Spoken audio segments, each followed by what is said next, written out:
Hey Gearheads, and welcome to GT Garage Talk. I am your host, Cory, and we have a wonderfully awful discussion for you today. Yes, I'm still in Dr. Seuss mode from reading so much of How the Grinch Stole Christmas, but we have such a fun episode for you today on the podcast. One of the great things of this podcast is the people we've gotten to meet and talk with over the last couple of years, the connections we've made, the friendships we've made, and being able to keep in touch with former guests of the show. And today's guest is a returning guest from two previous episodes. It is the Vehicle Nanny, Bill Taylor. I'm very excited to have him back on for this week's episode. One, because he is a lifetime General Motors employee, so he has insight into that brand and how brands work more than anyone else I know at this point. He is a willing participant, one of our biggest fans, and is a huge supporter. And he and I keep up with each other throughout the year, talking back and forth on social media and chatting about whatever the hot button issue is of the time. And when the idea for this week's episode came up, I said, Bill is the man for the job, because there is a particular model that I just have to get his opinion on. And today's episode I've titled, What's in a Name? Because I name my own vehicles. I make it a point to ask all my guests if they name their vehicles. It's just something I do. I build this connection with them. It is my baby. I used to hand wash all the time. That's a story for another podcast episode later on down the road. But I build a connection with my vehicles, and I have a very passionate connection with nameplates. My favorite car dates back to 1967 in the Chevrolet Camaro. It has disappeared for a short period of time and come back. And there's just so much tied into that that resonates with me. And I am a Chevy fan, and there's a certain nameplate that has recently been resurrected that has got everyone who has any skin in the game just roasting Chevy for attaching this name to this vehicle, because it is such a disconnect. And we will get into that in just a moment with our guest of the week this week, Bill Taylor, the Vehicle Nanny. It is so great to have him on. So great to have Bill Taylor, the Vehicle Nanny, back for not the first time, not the second time, but the third time on the podcast. Bill, great to have you. Wow, thank you. And I'm one of your biggest fans, Yes, and we appreciate and it. and I've been just aching to jump in on so many of your episodes, which is a tribute to your topics, because as I'm listening to them, no matter where I'm at on the car, exercising, whatever, it's like I want to jump into the conversation. So that's a great tribute to what you've done. Well, thank you. And I knew that today's topic resonated so much with you that I didn't want you screaming at the speakers listening to the episode. I wanted your participation in this one, because ultimately you and I are going to build up to something that you and I are both very, I believe the kids say, triggered by right now. And you especially, I want to get your viewpoint, because you have a viewpoint unlike anyone else in the entire world on the final subject of today. And I prefaced it a little in the lead up, but the episode today, we're talking about what's in a name. My wife's in marketing. I essentially am in marketing now, because I wear all the hats. And there is a lot to be said by what you call something, what you name something, when you're trying to market it to people. And in the automotive world, it seems to be there's a slight dichotomy of what to do. And it really is kind of, I don't want to completely label, but it's kind of American versus everyone else sort of thing. It's really prevalent in German cars, we'll say it that way. There is the letter number alphabet soup that there is no real name. It's letters Yeah. and numbers. And then there's more so the American way. And I know there's some Japanese brands and even some German brands that do proper names, and some that have been around for a while, some that have gone away and come back. Hint, hint, foreshadowing. And I kind of want to get your opinion from being in the industry. I know that wasn't the area in which you worked at General Motors, but what is your thought as a consumer and someone who spent years working for one of the big three? What do you think about this whole name versus letter, alphabet, number soup that we've got going on with vehicles today? Look, I'm a car guy. You know that you're a car guy, and the reality is we want our cars to have a personality. Exactly. And random letters on the trunk lid doesn't do it for me.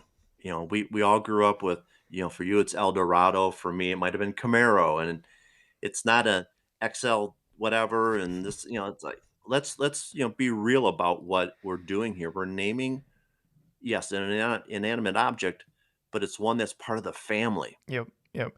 And that kind of pivots to, I joke all the time. It's one of my interview questions. Anytime I talk to somebody is, do you name your cars? Like, give your specific car a name. And that rings even more true if the manufacturer didn't even give it a name. I would say in doing this and in bringing cars home to my wife, who is not as ingrained as I am, the one that is the biggest head scratcher to me is an offense made by Mercedes Ah, in their performance vehicle line. So one of the first Mercedes vehicles we ever reviewed on our YouTube channel was the Mercedes AMG G63, which is the G-Wagon with the V8 biturbo engine. Sounded wonderful, looks amazing if you love boxy styling. My wife loved it. So again, that name was Mercedes AMG G63.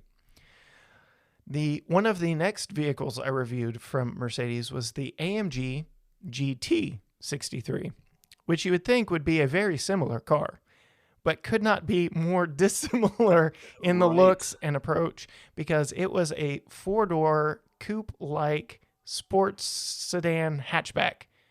Same engine. Which by itself is kind of a weird designator anyway, right? Right, like it's a coupe, it's a sedan, it's a hatchback, it's a thing that looks good and sounds amazing and goes fast, but one letter difference in those two vehicles and just completely different altogether, aside from the powertrain, because it was the same powertrain in both. But yeah, that's the head scratcher to me. And then going back to kind of your roots and my roots, really, because you referenced it. My first car was a Cadillac Eldorado. The Yes. Eldorado met its demise in '02, along with my Okay. beloved Camaro, and was replaced with essentially nothing. There for a little while, there was the ATS Coupe, which I believe there was even a CTS Coupe, which Yeah. both of those kind of played in the same space. But again, something as profound and with such rich history as an Eldorado. Like, think of the '59 Eldorado with those big tail fins, and was an icon. And even going into the '70s, the Eldorado was an icon and a status symbol for a brand that itself was a status symbol. And then Cadillac tried to play the German game and ATS, CTS, and then they even changed it up even more in CT5, CT4. And just now we're getting back to actual names, Lyric and Celestic. And if it ends in a Q, it's a Cadillac. I don't know who came Yeah. up with that one, but it's a thing. It's a transition. I think, you gotta give them a little bit of credit for dumping the letters, even though I'm not sure there's any vowels in some of those names, but Right. I will give them credit for this. They understood the equity that was in the Escalade name, absolutely. and Oh they yeah. never dropped that one, despite what they did everywhere else, whether it be crossover car or what else. They never dropped the Escalade name, and kudos to whoever had the brains to say there's just too much equity tied up in Escalade to call our big SUV the ESV only. Yeah. Yeah. So Well, yeah, that was the dual personality at Cadillac. It was, we've got Escalade, then we've got all these sedans that we're going to try to, make look like German cars, and it was like two divisions in one. It just I'm not convinced it worked. I wasn't close enough to the team there to, they would tell you that it was, just a roaring success, I'm yeah. sure, but Heck, they um, even moved from Detroit to New York, which itself was a huge shakeup. I remember the last time I was in New York City and going by the Cadillac House, as they dubbed it, and thinking, "Wow, this is different. It's unique." But yeah, they kind of did their own thing for a little while there. and now they're back in Detroit. Yep, yep. So So, very interesting to see the future there. And speaking of Celestic and Lyric and the EV Cadillac stuff, big news as we're recording this on January 6th. There was big news yesterday, January 5th, from CES. And yes. just outrageous news. And I'm sure we'll wrap this up towards the end, but new electric vehicles coming from the General with a Silverado that may or may not be misnamed, a Blazer, an Equinox that shares nothing with the current Equinox but is EV. So some interesting stuff going on with names at the General right now. But the next topic I really want to cover with you, and it's the one that leads us to our ultimate goal, is all right. I'm afraid where this is going, Corey. Yes. So you and I are both obviously fan of proper names, model names Yes. for vehicles. There have been a plethora of names that have stood the test of time. I want to Suburban, I believe, is the longest running nameplate in the automotive world, over 75 years at this point, I do believe. Something like that. Yeah, I think you're right. It was 1946, I think, was when that name was first used, and I may be wrong there. I mean, that was a I, little bit before I was born. I think it goes back into the 30s, and I think it was a lot of bit before you were born. But yeah, so Suburban withstood the test of time, but then there are some. You referred to it when you brought up the Eldorado. The Camaro went away and came back. Yeah, Praise the Lord, it came back as what it left the world as, and that is a proper V8 powered rear wheel drive, two door, 2+2 sport coupe. We'll just say that because the lines yeah, between pony car, muscle car, sports car have really become blurred lately. yeah. Cars are just so good. They don't need to just be good in a straight line like they were back in the 60s.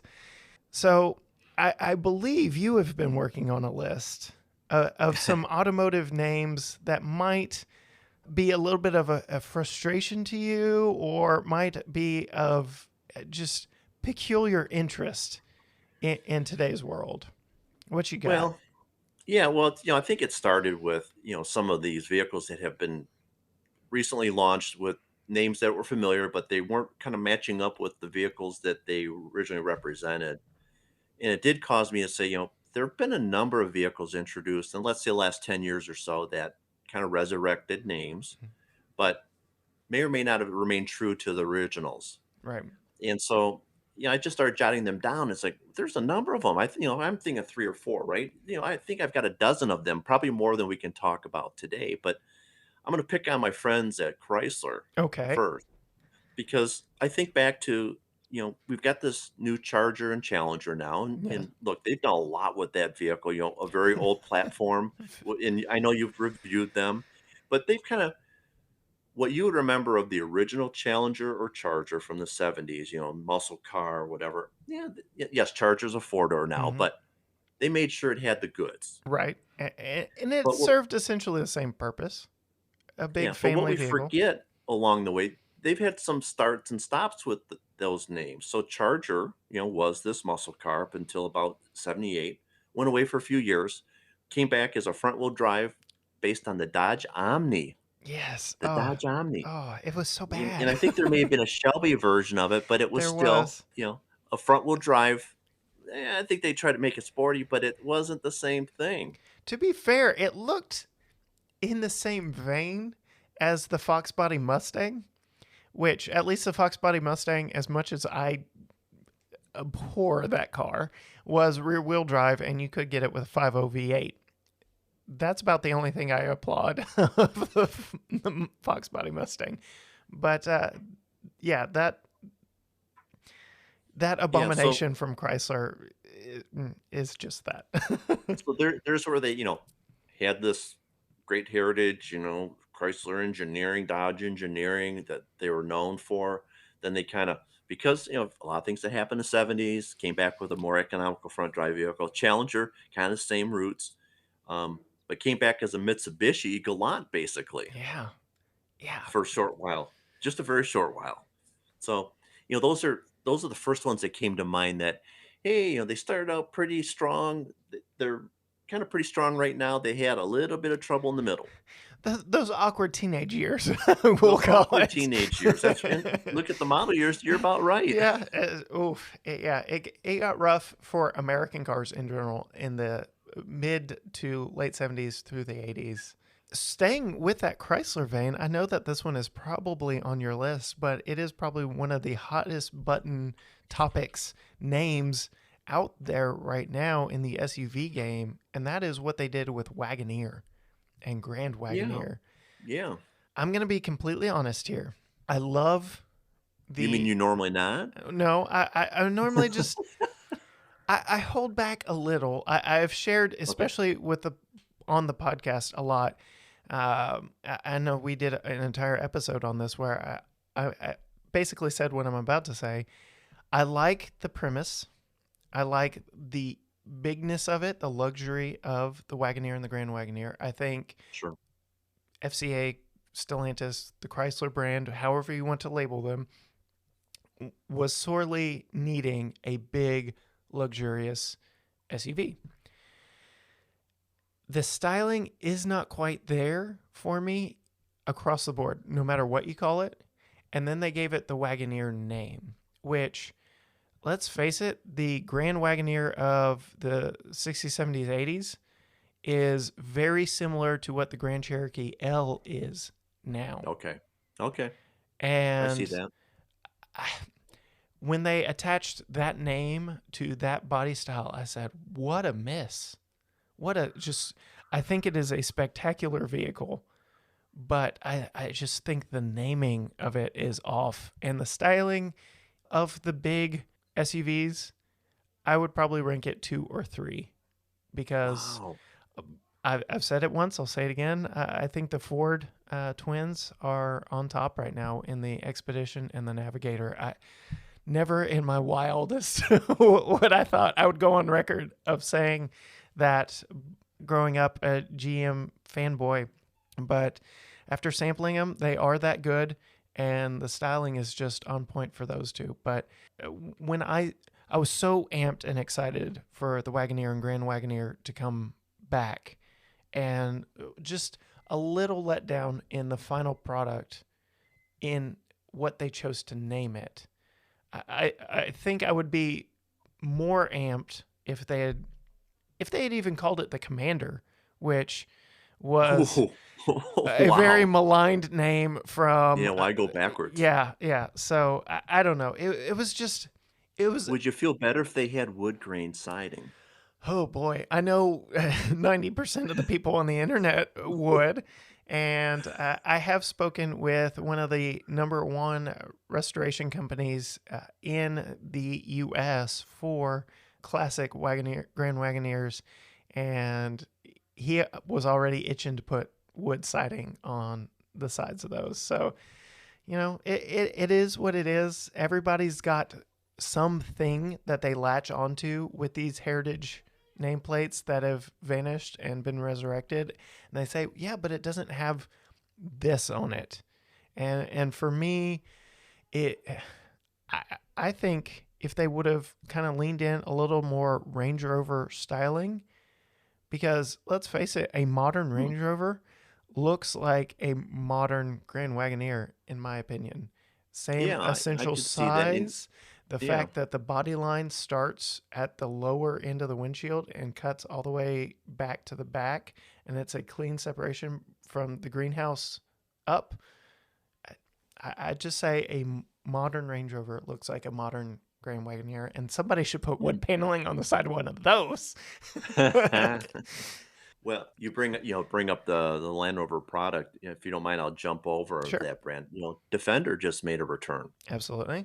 and we hadn't seen a new Defender since 97, 95, Right, 97 right. in the US. And what do you think about that? Do you feel that that vehicle remained true to its heritage? So everybody in our realm complains that it's not truck based. Having Okay. sampled it and put it through its paces and essentially climbed a vertical wall with one, I say it is a slam dunk. I loved it.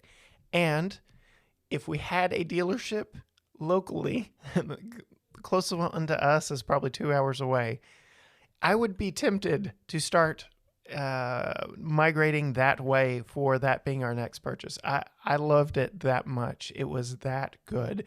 It's the right size. It is very capable. It is very luxurious. It's got that cool boxy factor that everyone wants right now. Yes. The tech Yes. worked for us. I know the brand has a reputation.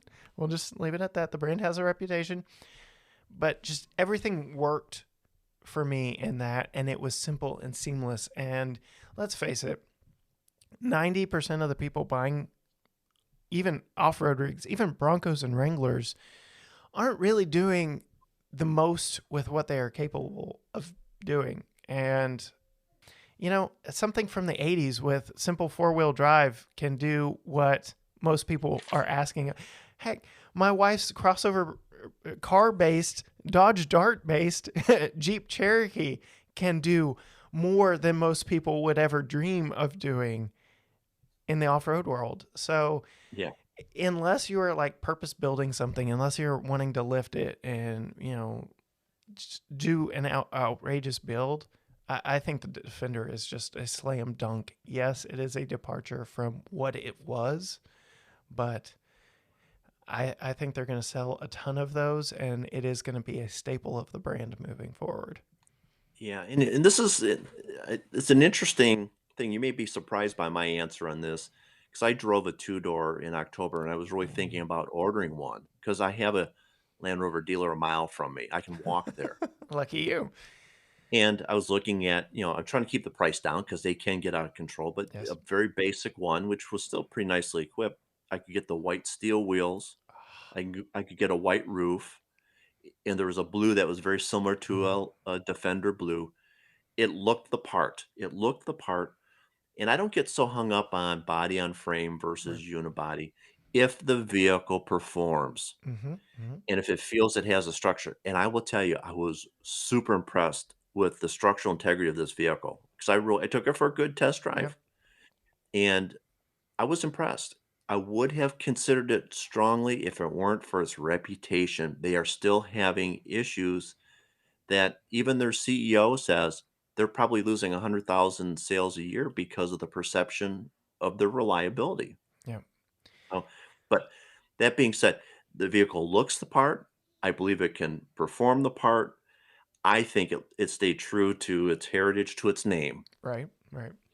I honestly, I do believe that one was and will be a slam dunk for them, and will help them migrate into a new era for the brand.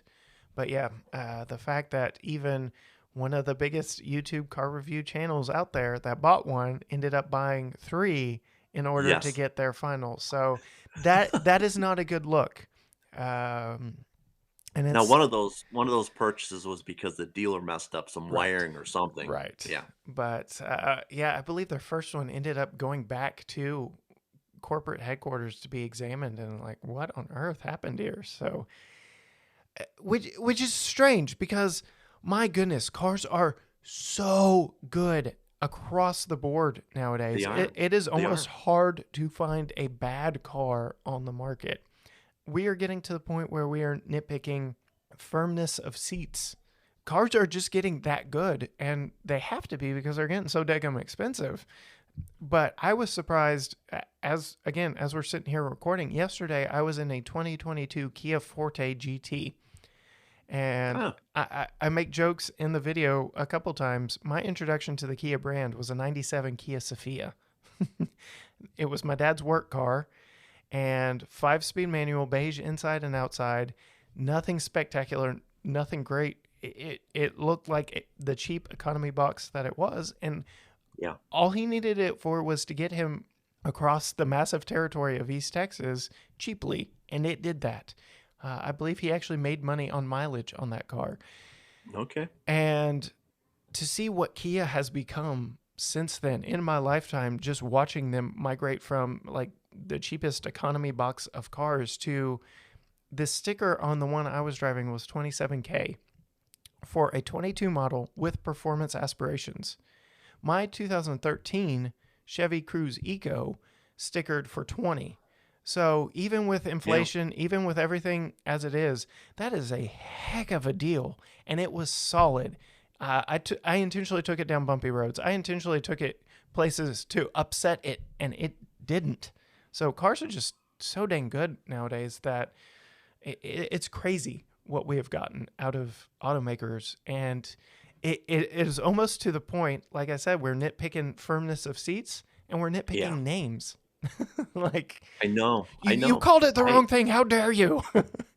Yeah, and it's I'm how can I put it? I'm old school enough where it's like those features, even seats, because I watched a video this morning, one of our friends who are reviewers talking about, well, I wish this had four-way lumbar instead of two-way lumbar. And I'm like, I don't even really notice it. What I notice is, the dynamics of the vehicle in motion. Right. And I have to get up out of my seat every hour and a half anyway because I'm old and I have to make rest stops. So I don't care how good the seat is. I just want to make sure the vehicle is solid, it's rattle free. And Mm, that's my biggest thing. And if it's got that structure and it's quiet, you've already hit 80% of what I need you to do. yeah. So, and typically you think of the Asian brands when you think of that Right. kind of build, right? Right. So if you don't mind, I'm going to flip to Go ahead. a Japanese brand that may cause some conversation Okay. because Okay. it has kept kind of its roots, but it's a different kind of thing. It's the Toyota Supra. Oh. So, it was in production, until about 1986. Then it made a comeback, in the mid Mhm, 90s, mhm. and then just recently came back as kind of a joint venture car with BMW. a German Yeah. BMW. Uh, so, So kind of true to its roots as far as being sporty and everything else, but in a different way. So what are your thoughts about that? oh my goodness, so many thoughts. So, me and fellow car reviewers from the Brake Check channel, we joke, we call it the Zupra because the German counterpart is the Z4. And so it is the Zupra. It is more German than it is Toyota. In fact, if you look carefully, you can find BMW badges on powertrain components, Oh, I'm on sure. hoses, on it is a German car with Toyota styling. That being said, putting one through its paces at Texas Motor Speedway, not on the big oval, but on the track on the infield, it's good. And so I can absolutely see where the loyalists, the purists, the fans of that nameplate are like, that's not a Supra. It's just not. And I would feel the same way.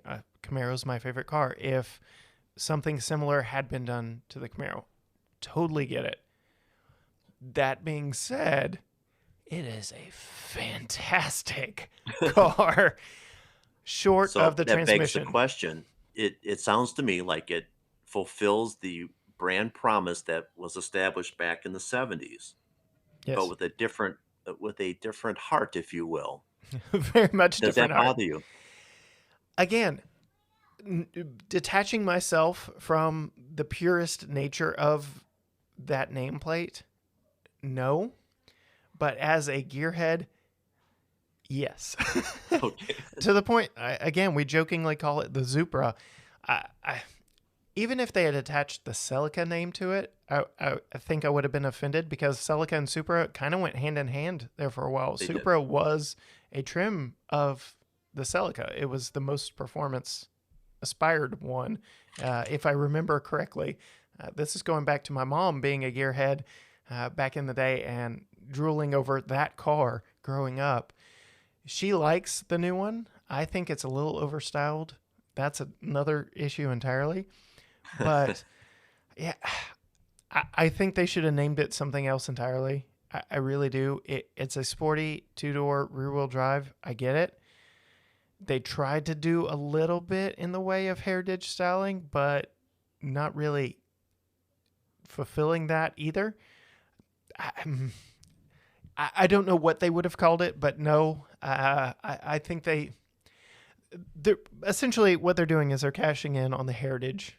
Well, and that's basically what we're talking about today. Right, It's like, right, and was that worth the withdrawal from the right. bank? Uh, I know people, again, going back to our friends at the Brake Check channel, uh, they let some family members ride along with them and went home and purchased one. So it is that good. It is a really good car. But yeah, I, I feel they could have done just as much naming it something else because they've angered the purists who have sworn off the car altogether. Then there are some that are just like, okay, it's a Toyota, check. It's a Supra, check. Sign me up.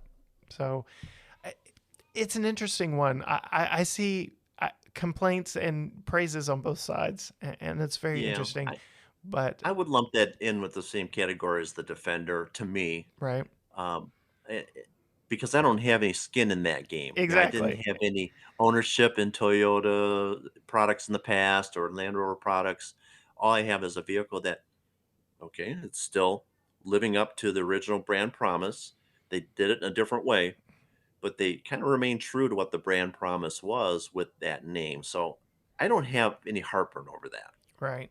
It's not like I said, if they had done something similar to the Camaro, even if it was as good as the current Supra is, I would have tons of heartburn over it because I'm like, no, it's not right. No, you did me wrong. So yeah, skin in the game is probably the best and most apt description of it. That as good as it is, yes, it's fulfilling the same mission, but somewhere, somebody deep in the halls over there in Plano decided, let's pull the trigger, let's cash in on this brand equity instead of trying to create something new. Which, Yeah. I mean, they've got the GR86. What does that even mean? Like, what?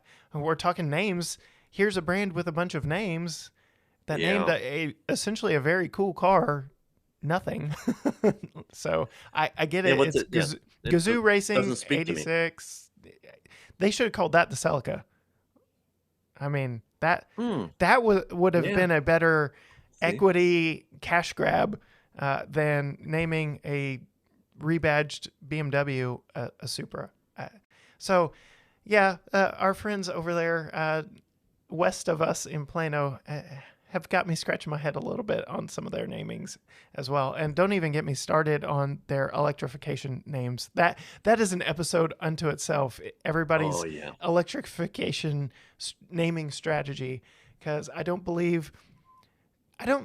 really believe many, if any, brands have a long-term EV naming scheme that can withstand. And I'll start with VW, the ID4. Yeah. That means nothing to nobody. The 4 designates its size, but everything they say, everything electrified is going to have the ID prefix for intelligent design and then a number or maybe a name. That doesn't withstand. Their premium brand is labeling everything e-tron, which starts to muddy the waters because there's a model that is just called the e-tron GT. So that gets weird. I would say maybe Ford and the General probably have the best long-term plan. because they've got the Mustang Mach-E, the F-150 Lightning. Uh, Yeah. General has got, they're basically just slapping EV on the end of heritage names. So I guess that works in the long term. Mercedes is going to EQ everything, apparently. I don't know. The brand's approach to naming electric vehicles is strange, and I think Toyota's is probably the most offensive. Uh, BZ4X is their first all electric. BZ Beyond I, Zero, 4X because it's four wheel drive. Tell me, so you're not going to make any other four wheel drive electric vehicles at all? Like, how does this expand out? And how did. Yeah. So, I actually heard I think it was the chief engineer for that product explain that vehicle and that naming like it made so much sense. And even after he did his thing, I thought, I hope he plans on being in every dealership when every one of those is being sold because it's going to require a PhD to talk about the BZ4X. yeah. You know, it's The reason car names exist is, again, passion, personification, right. something that they can tie and equate to. I believe the joke when the Camaro came out, correct me if I'm wrong, because you were within the halls, for the Yes. longest time, it was developed under codename Panther, which would have been weird, a Chevy Panther, but whatever. And then at the last minute, they came out and named it Camaro, which is essentially a made up word, kind of going off the French word for friend. And somebody at Chevrolet was asked, "What's a Camaro?" And the joke was, it's a vicious beast that eats Mustangs. Yeah. And here it's a made up word that people are like, "What's a Camaro?" when you're going up against perhaps one of the most iconic names in the automotive world. And give it a fun backstory. Give it something fun like that. This legend, this myth of what a Camaro is, and run with it and go with it. But yeah, uh, just being able to have a name tied to something, I think helps so much in the equity. But as we've already talked about, and I'm sure we're getting ever so closely to, it's got to be the right name for Yeah. the product. Because you and I both agree the Defender, spot on, hit or miss with the Supra. I know you've got the Maverick on your list. Yeah. And that's one that at first blush you think, what, they put a car name on a truck. But is But it a I would take truck? that's just, well, I think they'd like you to think it's built Ford tough like a Right. truck. But I will tell you, it did not take me very long as that vehicle was being launched. I think I watched one of the videos from Ford. It made perfect sense once I heard it. It was, Ford had made a decision that they were getting out of the car business, Mm, passenger cars, and with the exception of Mustang, and I don't know where Mach-E really fits in there, but the Maverick back in the 70s was an inexpensive four-door that got the job done. yeah. Yeah. And what they bring out? An inexpensive four-door that's going to get the job done. And oh, by the way, standard hybrid powertrain for under 20 grand before destination. Right. I thought, what a winner. Matter of fact, I'm a GM guy. I started looking at buying one because I was in the market, I got an itch, right? And I thought, I'm not going to buy a Ford product in the first year. But anyway, that's just me. But I think it's brilliant branding. Yep. That absolutely. It's a slam dunk. The vehicle itself, remove the name from it. The vehicle itself is a slam dunk. It's boxy styling, check. Has four doors, which today, check. It has a bed, check. Gets good fuel economy, check. Is well built, check. Like it checks all the right boxes and has a cool name to go along with it, with a little bit of a heritage that, again, stays true to its form. In modern Ford era, no passenger cars. If we're going to resurrect a good name, it's going to have to go on something that wasn't exactly what it was. Yeah, and they pulled it off, and then they heaped on all those value adds, flex bed or all the DIY things. Oh yeah. There's a QR code in the bed that you can scan and learn how to build a bike holder using a 2x4 and some hardware you get. I mean, I love that stuff. I think it speaks to the modern consumer. It speaks to exactly who is going to be buying that one. I am very anxious. We have it on good authority that one is coming our way for testing. So if you have not subscribed to our YouTube channel, I suggest What? maybe now be the time. But one quick one that I want to bring out before we get to the big controversy between the two of us, going back to the general, because I feel we can't talk Supra without talking GTO. Interesting you bring that up. So yeah, I was thinking the same.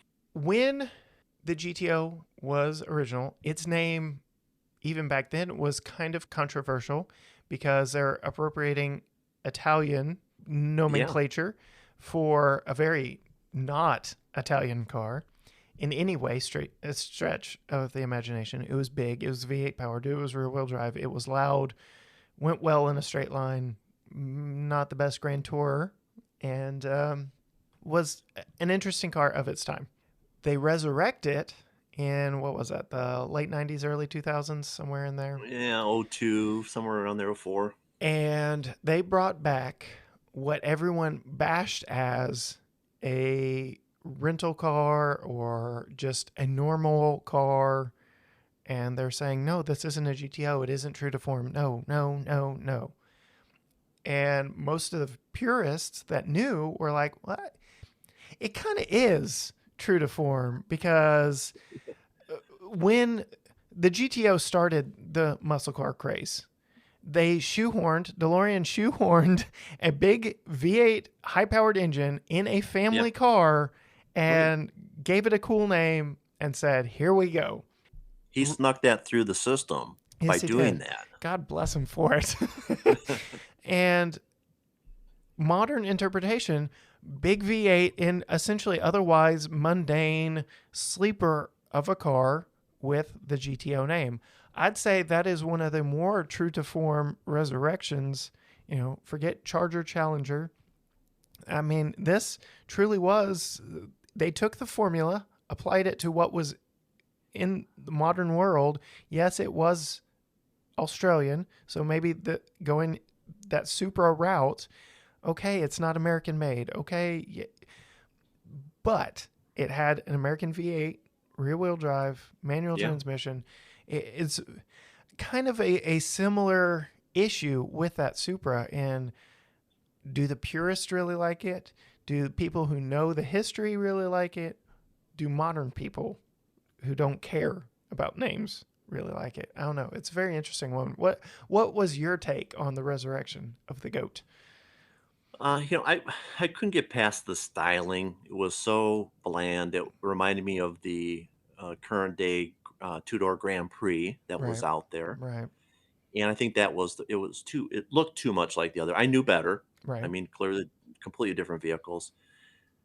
I think I would have wanted just a little bit of a retro touch somehow. right. You make it look like a Tempest, Catalina, whatever it was. But I get it. I mean, this is a time in General Motors history where there was not the funds to do that, nor the time to do that right. Yeah, you And had Bob Bob Lutz, that Lutz wanted yeah, to. right. But he knew the global products available to bring in that he could bring in pretty quickly that would perform the way he felt it should perform, and so it created an image for Pontiac as kind of bringing back a little bit of that performance in a traditional way. So and I've driven a couple of them, and they're nice cars. Yeah, They are absolutely nice cars, but yeah, I wasn't enthralled with it. yeah. You had more skin in that game. Maybe, maybe, maybe. I wanted one pretty badly because again that was around the time the Camaro wasn't really being produced. It wasn't a thing. So if I needed my V8 fix, there it was the GTO. So Yeah, we've drugged this on long enough. The reason in particular, when I thought of doing this episode, I said, I've got to get Bill on, is everybody who talks about the latest Chevy midsize crossover lambasts the name left, right, and center because they chose to name a midsize car-based zero off-road aspiration vehicle with a front-wheel drive biased all-wheel drive system, if optioned as such, with either a four-cylinder or V6 engine under the hood. Let's see, how many other ways did they get this wrong? Camaro styling, inside and out. Anyway, they took all these things that scream car, car, car, car, and they Yeah. put it on one of the coolest off-road legend SUV nameplates of perhaps all time that you have a personal connection to. Are we talking about Blazer? Yes, we are talking about Blazer. Walk me through your mindset. I know you're still stewing over it. I know that there's just so much going Why? on. Because I write about it every other day on Yes, yes. on social media? So, for our listeners who have not gone back and listened to the 2 episodes prior where we've interviewed you, what is your history with the Blazer nameplate? Yeah, I could go on and on and on. So, my dad was an engineer with what was called Chevrolet Truck Engineering at the time, and he basically did all the development work on the original K5 Blazer that came out in '69. Right. And then that was his project until he retired in '87. So, he did everything, the changeover to the square body. He's responsible for the quad front shocks. Anything that was, I'll say, a positive on that vehicle, he had a hand in, including developing the diesel version for the military, the CUCV, or Nice. they call it the Cuck V vehicles. So I grew up knowing these vehicles. I mean, every night he had a different one home with, doing something different to it. I got a chance to weigh in on, hey, what do you think of the ride motion on this? He was big on the ride and handling and structure and everything else. So very big. I mean, two-door, removable top. This was my vehicle growing up. You had the most skin in the game. I did, and ironically, the S10 Blazer came out, and then the Trail Blazer in the 2000s. That it was like I kind of gave them a pass because that's fine. That was kind of evolution, but now we've got this big break. What, 10, 15 Right, years since the right, last Blazer name, and they come out with what you explained. Hey, take the name off of it. It's a good vehicle. right. Sport vehicle. I just wonder why they didn't, with all the Camaro references to it, why they didn't pick a name that tied to Camaro. Yeah, it is perhaps the biggest automotive naming miss that I can think of, because anytime anyone I know in the automotive world references the Blazer, they just they crap on it. And Yeah. I have to stop them. I'm like, okay, take the name off. What do you think of the vehicle? And they're like, oh, it's fine. It's a crossover. I'm like, exactly. The fact that they named it a Blazer, they're trying to tie it to all the history, all the nostalgia, use all that equity that was built Yeah. up in a totally different world, doing totally different things, and they're applying it just because it's something they had in the stable. Said, oh, we'll get this one. They go pick this apple off the tree. And the you and the I of the world are screaming, no, what are you doing? And then Ford goes and shocks the world by bringing back a Bronco that is very true to form. We won't. Absolutely. And I was just going to say, I was pretty much accepting things as they were and actually thought, okay, Blazer's back. Okay. And then Bronco, and I'm like, dang it. Son of a. Missed opportunity. Yeah, it's. Oh. Mm, yes. And matter of fact, I've even in my mind created this strategy of, okay, GM comes out with a vehicle that's worthy of the Blazer name. How do you get out of this? Right. How do you get out of this? There's a couple ways you could go. Okay. One, you just you rename that particular vehicle right now something else. Give it a little airspace until you can come out with the proper Blazer, It's right? due for a mid-cycle refresh anyway, so give it a little more than just typical lipstick on a pig. Gussy it up just a little bit more and rename it. I Yeah. think that is perhaps the easiest, most financially savvy way out of it. Yes. Yeah. Now, yesterday with all the announcements with the EVs, the Silverado, which we all think should be called Avalanche. Okay, the Missed new Equin, opportunity. the Equinox EV, I think looks great. And Right, if the size is what I think it might be, in the shape and the style is very similar to today's Blazer, let that take the current Blazer spot in the right, lineup, right. freeing up that name. Now, Mary Barra, the CEO of GM, hinted, wink, wink, there's going to be an electric Blazer coming. Well, my mind's already racing through. Okay, you name that Silverado EV Avalanche. Equinox fills the void from the current Blazer. The EV Blazer is actually a real off-road. Call it the E5 Blazer if you have to. I think that's what's going to happen. And if it happens, then I've been the best fortune teller around. So, I don't know. I don't know. I'm hoping that we can go to what is a true Blazer. I don't care if it has an electric right, powertrain, just right, like the Defender being body, or not right, being body and frame. I don't care if it performs and looks like my beloved right. Blazer. So I'll buy one. you bring up a lot of interesting points. So Silverado EV was released. It shares nothing with the truck of which it shares a name. Yes, it should have been called the Avalanche because of the midgate. It's a four-door crew cab, attached body and bed, and yeah, it's a modern Avalanche. I don't know why Yeah. they wasted that name. Again, head scratcher. So get that out of the way. Another interesting blow to me as a Blazer lover was when Kia, yes, I'm bringing Kia into this, Oh, killed the Optima for the American market and went to their global naming structure for their mid-sized sedan, which is K5. I'm like, well, no, you can't have that. It was ours first. And that killed all hopes of, okay, they're calling this crossover a Blazer. Okay, fine, whatever. We still have that Kia K5. K5 is more Blazer than the Blazer. You could probably. I kind of. That's an I'm interesting okay. video series right there. Take a K5, Kia K5 to Barnwell. Don't get me started on that. Anyway, so yeah, okay, you've got this crossover thing called the Blazer. All right, bring out a proper Blazer to compete against the Bronco. Call it the K5. Well, no, Kia went and ruined that.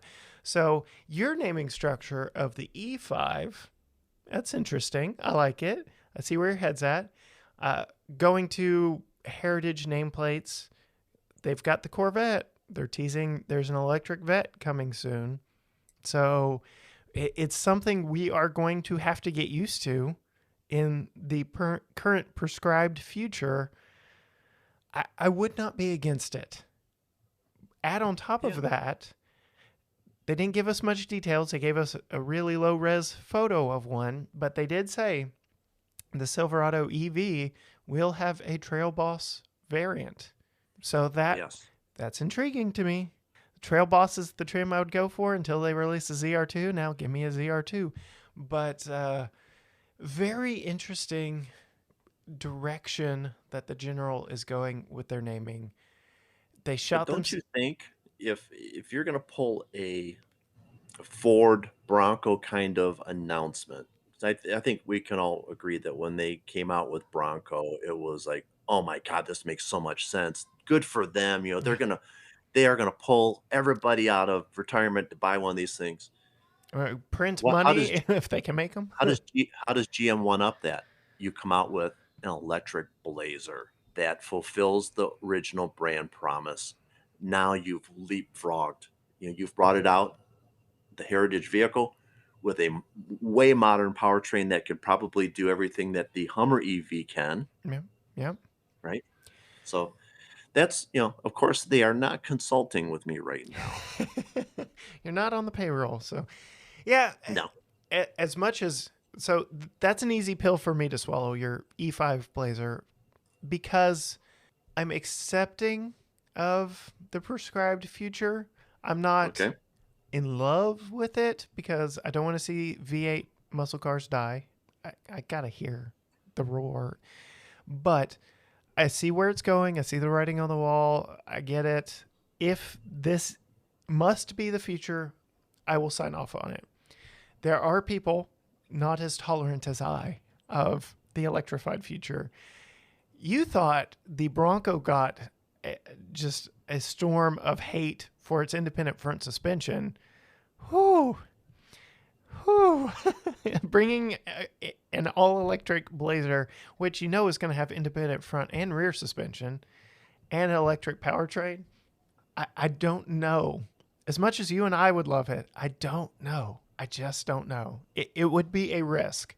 It is not as much of a slam dunk as Ford had bringing back the Bronco on the Ranger platform, but it is intriguing. They've sold out of Hummer EV pre-orders.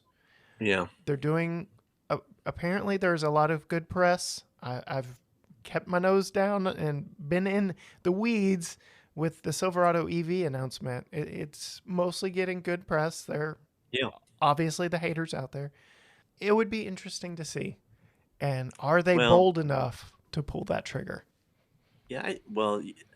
It's like this is the evolution. I mean, how long have we had internal combustion engines, and we've hung on to that, and they are about as pure and as clean as they are ever going to get. But at some point, we have to evolve. I mean, 120 years ago, people were riding around on horses, in a We horse made and a big buggy. change. So, yeah. We made a big change. There was a need for that. So somewhere when the Model T was gearing up and Henry Ford was making decisions because he felt he knew what was better, and people were challenging him saying, "But I'm not sure the public wants that." And he said, "Look, if I asked the public what they'd wanted, we'd have faster horses." Yes.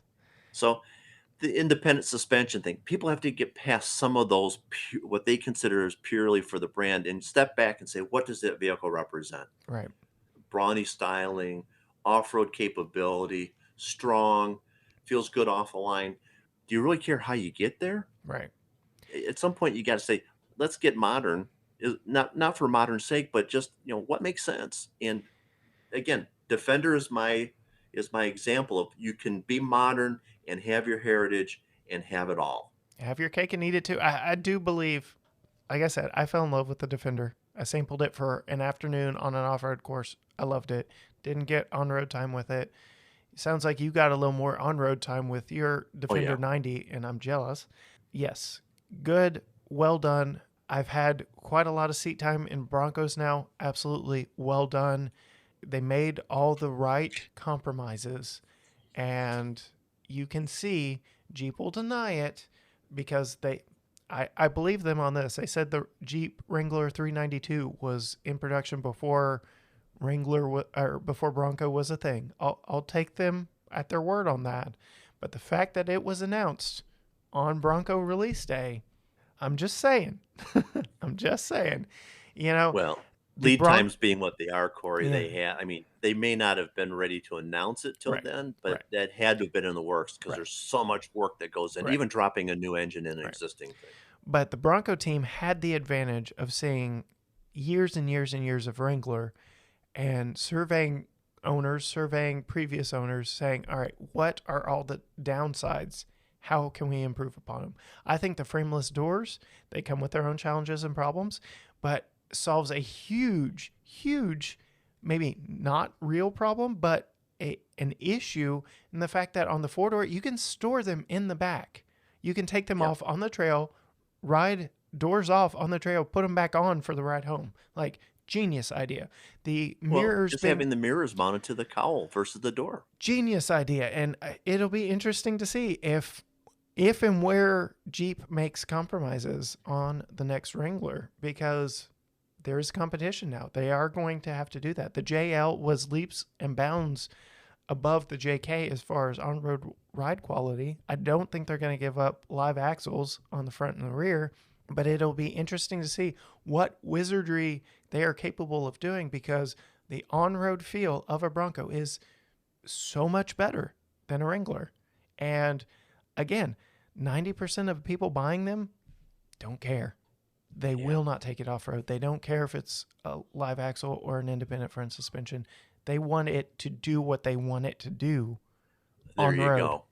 So, There you go. And that's And that is really should be Bringing the it home. central thing. Yeah, you're bringing it home, Corey. Good for you.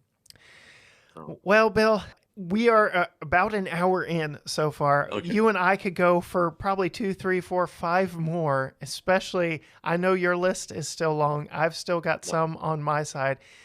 We want to hear from you, gearheads of the world. Sound off on Facebook and Instagram. Comment, comment, comment. Let us know what names mean something to you and why. Like I said, the Eldorado means something to me. It was my first car. The Camaro means something to me. It's my favorite car. If you put those names on something that is not true to form, I am going to be upset.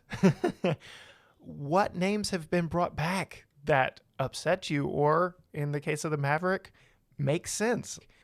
I don't know. There's so many different avenues. What is in a name for a vehicle to you is the ultimate question. We started talking about number alphabet soup. We ended up with E5 Blazer. There's Yeah. a lot of wiggle room between the two. We want to hear back from you on the topic, on the matter. There's so many different ways. We will definitely have Bill back, maybe to follow up on some of your comments, maybe to talk new and intriguing conversation, completely unrelated, but seems to always come back to the K5 Blazer with you, Bill. I can't imagine why. Thank you so Yeah. much for coming back on. Where can our audience find more from you? Well, the easiest way is to go to my website, vehiclenanny.com. And from there, you can launch off to all the social. But you know, you're going to see my passion into some of this. Well, I've addressed the Blazer naming Yes. already, but just it's about keeping the car hobby alive. And I think this naming thing is a great indicator and kind of the baseline of why people love cars. It's Yes. it's the connection to it, and that's what I'm trying to do is keep that connection alive with all of the generations. So I would love if people could stop by and say hi on the website or Yep. one of the socials channels I have. But I appreciate you letting me. I want to say vent, but that really isn't fair. It's a fun discussion. I It's a think it just cathartic shows experience. it just this is an example of where car people get their passion from. Right. Right. And speaking to that, so last week's guest, Grady Eager, is a connection between you and I. You wrote a story up Yeah. on him. There is strong connection there. So very cool that I got to follow up his first interview with another interview with you. So thank you again so much for coming on. Looking forward to chatting with you online and chatting again with you in the future, Bill. Thanks so much, Corey. I really appreciate it. I had a lot of fun. Wow, wow, wow. What a way to celebrate 100 episodes and getting to catch up and chat with Bill, the vehicle nanny. As he said, he is keeping the passion alive in the automotive arena. He wants to encourage young and old to just pursue their passions in the automotive industry. He's doing that with us. He's one of our number one fans. We're just so grateful to him. That being said, if you want to rep some Vehicle Nanny merch, I was accidentally misshipped a Vehicle Nanny Still Plays with Cars shirt from his online store that I am giving away. So if you want a gray Vehicle Nanny shirt that proudly proclaims that you still play with cars and are fortunate enough, blessed enough, I don't know what the right terminology is, if you can fit into an adult size small, hit me up. Send me an email at gtgaragetalk@gmail.com. A first one that reaches out to me and wants it gets it for free. We'll ship it to you. I've been sitting on it for a year since they misshipped it to me. I want to give it out to someone that it will mean something to, that it will matter to. So hit me up, gtgaragetalk@gmail.com. I'll send that shirt out to you. Looking forward to getting that out to you. Absolutely. Go find him on all the social media channels through his website, vehiclenanny.com. He's a blast to talk to. He is very passionate about what he does. There are many more topics that he and I can cover in the future moving forward. We're very excited to have made such a good friend in Bill and just looking forward to keeping the conversation going. That being said, we do want to hear back from you on this week's episode. The names that matter to you, the names that don't matter to you, what works, what doesn't. There are so many different avenues that this week's episode could have gone, and we may need a follow-up episode on it based on your feedback. So let us know some resurrected names that were stuck to something that never should have been. What are some names that need to be resurrected? Let us know. Find us on Facebook, find us on Instagram, both at GT Garage Talk. And as always, everything can be found at gtgaragetalk.com, including our YouTube channel where we review all kinds of vehicles, including maybe some that we mentioned in this week's episode. But until next time, bye.